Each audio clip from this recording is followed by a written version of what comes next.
બુટલેગરો પોલીસથી બચવા માટે કેવા અવનવા પેતરાઓ રચે છે તેનું એક ચોંકાવનારું ઉદાહરણ ગોધરામાંથી સામે આવ્યું છે।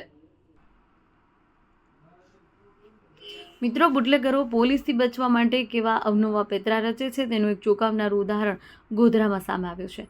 તમે વિડીયોમાં જે ઈંડાની કેરેટો જોઈ રહ્યા છો તે અસલી નથી, તે પ્લાસ્ટિકની છે અને તેની નીચે છુપાયેલું છે લાખો રૂપિયાનું દારૂનું કારસ્તાન।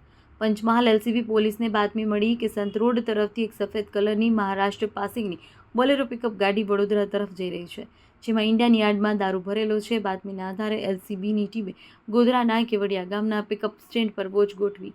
જ્યારે પોલીસ આ બોલેરોને અટકાવી અને તપાસ કરી તો ઉપર ગોઠવેલી ઈંડાની કેરેટો જોઈને પોલીસ પણ ચોંકી ઉઠી, કારણ કે આ ઈંડા પ્લાસ્ટિકના હતા। પોલીસે જ્યારે આ પ્લાસ્ટિકની કેરેટો હટાવી તો ગાડીના તળે બનાવેલા ગુપ્તખાનામાંથી ભારતીય બનાવટના વિદેશી દારૂનો જંગી જથ્થો મળી આવ્યો। પોલીસે ગણતરી ન કરતા દારૂના નાના મોટા ક્વાટરિયા મળી કુલ 10,320 નંગ બોટલ નીકળી, જેની કિંમત 21,15,000 રૂપિયા થાય છે।